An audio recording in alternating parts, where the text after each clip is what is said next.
ছোট্ট রহিম ডেকে বলে, এই দেখে যা রাম, তোর জন্য এনেছি আজ কাঁচা মিঠা আম। দৌড়ে গেল রাম শুনে বন্ধুর সেই ডাক। কাছে গিয়ে দুই শিশুতে হলো হতবাক। হাত বাড়িয়েও তবু তারা পেল না নাগাল। মাঝখানে যে অনেকটা ওই কাঁটাতারের জাল। রহিম ভাবে এই কাঁটাতার জমির পরিমাপ, যেমন বেড়ায় তাদের জমি ঘিরেছে তার বাপ। রাম ভাবে এই টপকে বেড়া আমটি নেব হাতে, তারপরেতে মনের সুখে খেলবো দুজনাতে। বাসা তাদের অনেক দূরে, পাবে না কেউ খুঁজে, কাঁটাতারের বেড়া তারা ডিঙালো চোখ বুঝে।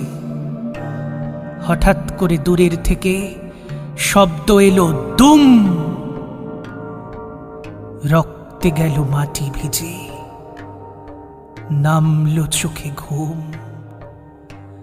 দুই দেশেরই রক্ষীর দল দৌড়ে এলো কাছে, দেখলো দুটো ছোট্ট শিশু লুটিয়ে পড়ে আছে।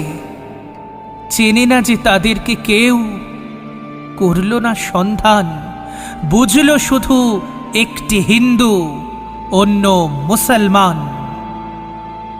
কোন শিশুটির কোন সে ধর্ম বুঝবে কেমন করে?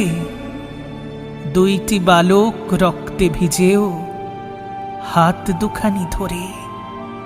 দুই সীমান্ত রক্ষী মিলে ছাড়িয়ে নিল হাত। কোথায় গেল ধর্ম তাদের, কোথায় গেল জাত? চুপিসারে ঘটল এসব, এলো না খবরে।